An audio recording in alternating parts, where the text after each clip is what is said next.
السلام عليكم ورحمة الله وبركاته. أصحابتك وحرن جنة الكمر كلا سود واضح أدي هذا ومهتسنتين ما أنت وقميص وأنا سدح ذا بشة تضباط جولاي سنة كلا بدو كن يشان يلا باتنك مغال كان وحربا إن ندكول وذاقه ورقو وناكسن دتك سوقلوتيجا وحده جرتين علمي ورفي عن سومة تبيو لكن ما أنت ورفي عن يعني دين وذاقر صورة فدرالة oo maamulka Trump ka hor istaagay waxa uu yiri dadka soo galootiga sharci ma ahan inaad u diido in magangalyo la siiyo gaar ahaan dadka xadka iska soo dhiibaya iyo waliba kuwa gudaha wadanka jooga arintaasi ayaan idila socodsiinaya amarka garsooruhu uu shalay soo saaray laakiin su'aashu waxay ka taagan tahay Trump ma uu hogaansami doonaa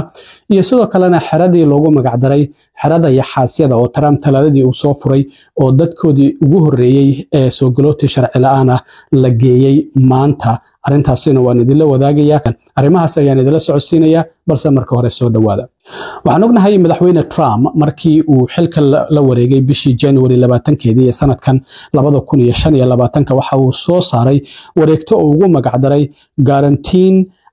the state's protection against inflation macnaha wareegtadaasi waxay macnaheedu tahay in duulaanka dadkan soo galootiga sida hadalka uu dhigay ay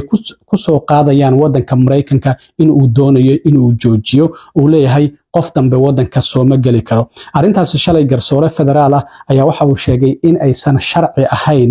in dadka imaanaya xuduuda loo diido in magangalyo la siiyo arintaasina waxay xadgudub ku tahay sharciyadii Congressku ay meel mariyeen oo ilaa sanadkii 1980kii ay sharci ahayd in magangalyo la siiyo dadka magangalyada u soo doonanaya Mareykanka sharciga la yiraahdo Immigration and Nationality Act oo Congresska ay horey u ansixiyeen inay xadgudub tahay iyo sidoo kalena sharciyada caalamiga ah ee qaramada midoobay gaar ahaan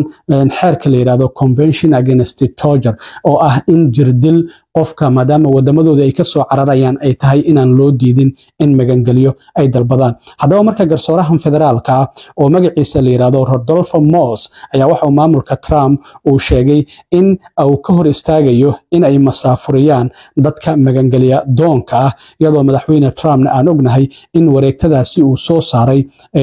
20 January uu saxiixay uu ku diidayo in dad dambe oo sharci darro ah ay wadanka Mareykanka ay soo galaan maalintiisii ugu horeysana sidaan ognahay oo ah 20 January in uu saxiixay marka wareegtada uu saxiixay madaxweynaha waxay ka hor istaagaysaa qof kasta oo xuduuda Mareykanka uu la wadaago Mexico in uu hadii uu ka soo galo ama meelaha kale ee laga soo galaba in uusan xaq u yeelanaynin in la siiyo magangalyo isla markiibana wadanka laga saarayo marka garsoorahan oo Washington fariista isla markaana Obama uu magacaabay oo leeyahay Rodolfo Moss waxa uu sheegay in aysan jirin wax sharci ah oo u ogolaanaya maamulka madaxweyne Trump in ay bedelaan siyaasad muddo soo jirtay oo wadanka Mareykanka ka jirtay isla markaana Congressku ay meel mariyeen isla markaana waxa uu sheegay in qofku hadii fursad soo galootiga ah uu doonayo in magangalyo uu codsado ay muhiim tahay in loo hogaansamo isla markaana la siiyo waxana uu sheegay waa sharciyada aasaasiga ah yiri ee wadankeenu uu ku dhisan yahay sidaas darteed ma ahan madaxweynuhu in uu sharciyadaasi jabiyo isla markaana uu wareegtadan uu soo saaro xukunka uu soo saaray garsoorahan waxa uu ka koobnaa 128 bog sida aad ka aragtaan waraaqaha labada waraaq u horeysa oo aan ka soo bixiyay waraaqda ugu dambaysa oo ah page-ka 128 marka waxa uu sheegay in madaxweynuhu uu ku xadgudbayo sharciyada caalamiga iyo waliba kuwa Congressku ay ansixiyeen markii uu wareegtadan soo saaray uu leeyahay waxa aan u diideynaa dadka magangalyo doonka in magangalyo la siiyo waxa sidoo kale garsooruhu sheegay in arintan ay dib u dhigayso kiisaska faraha badan ee magangalyo doonka ee maxkamadaha hor yaala mana ahan marmarsiyana uma ahan uu yiri in madaxweynuhu ku xadgudbo sharciga the Immigration and Nationality Act oo Congresska ay meel mariyeen kuwaas oo ah qodobkiisa labaad iyo waliba qodobka saddexaad in awoodahaasi uu madaxweynuhu ku xadgudbayo haddaba dacwadan bishii February waxa gudbiyay in urur ay ku mideysan yihiin kooxaha u dooda xuquuqda aadanaha iyo 13 qof oo iyagu magangeliya doon ahaa kuwaasi oo ku tilmaamay tallaabada Trump uu dadka magangelyada ugu diidayo in ay tahay awood xad dhaaf ah uu doonayo inuu isticmaalo isla markaana sidoo kalena waxaa jira qoysaskaasi in caruur sidoo kalena iyagu aan sharci la'aan ah oo wadanka ay la soo galeen qaarkood la masaafuriyay qatarna ay ugu jiraan haddii wadamadoodii lagu celiyo in jirdil lagu sameeyo marka waxaa jirtay in kooxaha u dooda xuquuqda soo galootiga in ay dadka dacwadda gudbiya waxaa ku jira dad ka yimid wadamada Afghanistan, Ecuador, Cuba, Egypt, Brazil, Turkey iyo waliba Peru iyadoo sidoo kale 6 ka mid ah dadkaasi horeyba loo masaafuriyay kuwa kalena ay yihiin ilaa iyo 7 kalena ay sidoo kalena hadda ay dowladda Mareykanku ay gacanta ku hayso oo laga yaabo in la masaafuriyo marka muhiimadda amarkan uu soo saaray garsooraha federaalka waxa ay tahay in madaxweynuhu uu ku xadgudbayo sharcigii Congress-ka ay meel mariyeen ilaa iyo sanadkii 1980 qofku haddii uu ciida Mareykanka uu cagaha soo dhigo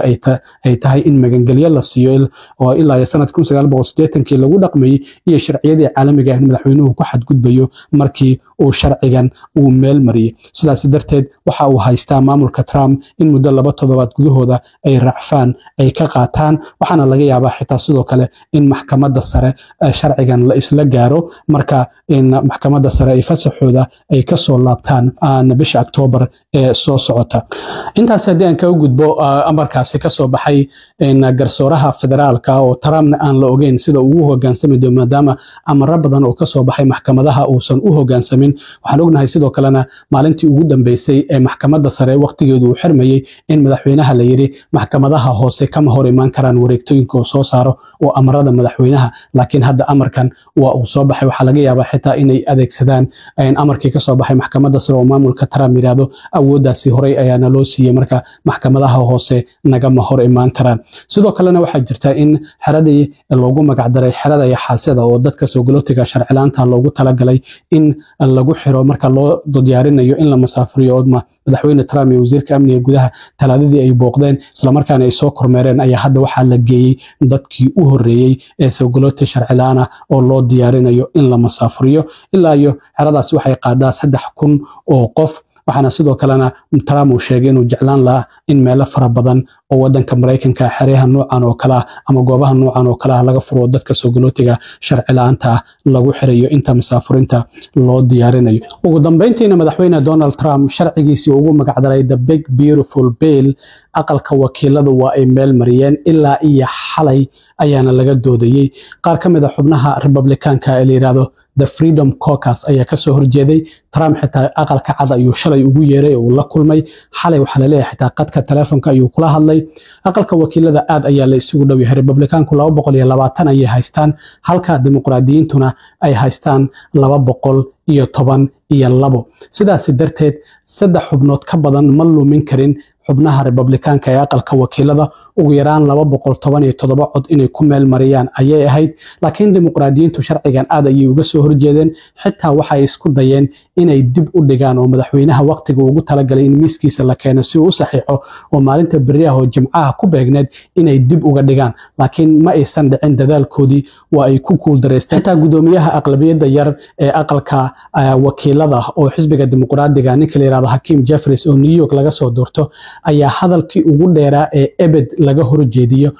xubnaha aqalka wakiilada ee Congress-ka ka horjeediyay saaka aroortii markay ahayd 10 saac iyo 53 daqiiqo hadalkii uu bilaabay ayaa ku dhawaad 8 saac oo maalmeed uu soo gaaray waxaana uu hadlayay 8 saacadood iyo 44 daqiiqo oo awsan marnaba nasanin waana rikoor ayuu dhigay horey Kevin McCarthy oo gudoomiyaha aqlabiyadda yar ee aqalka wakiilada ahaa sanadkii 2021 ayaa waxa uu yeelay rikoor ah 8 saacadood iyo 32 daqiiqo oo sharcigii Build Back Better Plan oo madaxweyne Biden uu soo jeediyay uu ka soo horjeeday marka rikoor cusub ayuu dhigay isla markii uu hadalkiisa dhameystayba afayeenka aqalka wakiilada Mark Johnson cod ayuu geliyay in la ansaxiyo sharcigan waa ayna ansixiyeen 218 210 ayaa u codeysay 217 ayay u baahnayeen laba Republican ayaa diiday Thomas Massie oo Kentucky laga soo doorto iyo Brian Fitzpatrick oo Pennsylvania laga soo doorto ayaa 212 xubnaha dimuqraadiyiinta ku raacay sharcigan inay diideen marka 214 waa ay diideen laba Republican iyo 212 dimuqraadiya 218 oo Republican waa ay u codeeyeen marka sharciga Trump waa uu meel maray talaadadii sanadka ayaa cod 51 ku soo ansixiyo gudoomiyaha aqalka sanadka oo madaxweyne ku xigeenka codka 51 oo sharcigaasi lagu ansixiyay uu diibtay maadaama saddex Republican ay dimuqraadiyiinta 47 sanadka ay ku raaceen oo 50 markii uu noqday sidaas darteed uu gudoomiyaha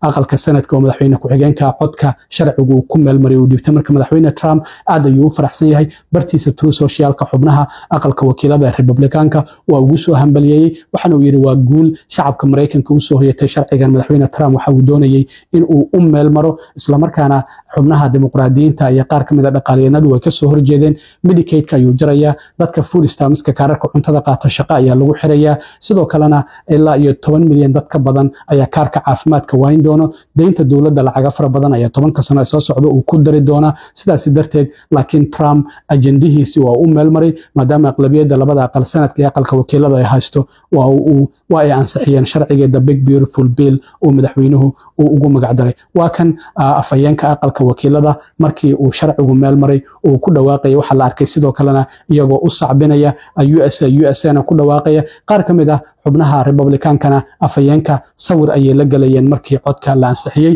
waa kan markii uu ku dhawaaqay sharcigu inuu meel maray oo afayeenka aqalka wakiilada Mike Johnson uu ku dhawaaqay Members voted or wish to change a vote. On this vote, the yeas are 218, the nays are 214. The motion is adopted.